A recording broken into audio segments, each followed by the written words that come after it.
അപ്പൊ ഇന്നൊരു വെറൈറ്റിക്ക് ഊണിനായിട്ട് നമ്മള് തക്കാളി പപ്പടമാണ് കഴിക്കാൻ പോണേ കേട്ടോ. തക്കാളി പപ്പടം എന്ന് പറയുമ്പോ നിങ്ങൾ ചോദിക്കും കേട്ടിട്ടില്ലല്ലോ ഒന്നല്ലേ? അതെ, ചിലപ്പോ നിങ്ങൾ കേട്ടിട്ടുണ്ടാവും കേട്ടോ. അല്ല ഉണ്ടാവും, നമ്മൾ ഉപയോഗിക്കാത്തോണ്ടായിരിക്കും ഇത് വെച്ച. പലർക്കും അറിയാവുന്നതായിരിക്കും. നമുക്ക് പുതുമയാ. പുതുമയാ. എണ്ണ കായുവാ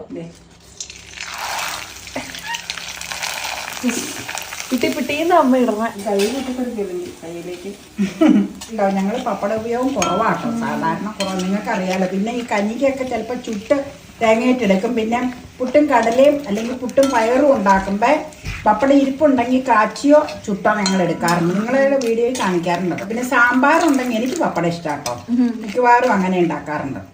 ഇത് കണ്ടോ, വെച്ച് കഴിഞ്ഞപ്പോ കുറച്ചു നേരം കഴിഞ്ഞപ്പോഴേക്കും അതൊരു റെഡിഷ് കളറിലേക്ക് വന്നു കേട്ടോ. നല്ല രുചിയാ. അപ്പൊ ഇന്നത്തെ ഡിന്നർ റെഡിയായി വിത്ത് തക്കാളി പപ്പടം.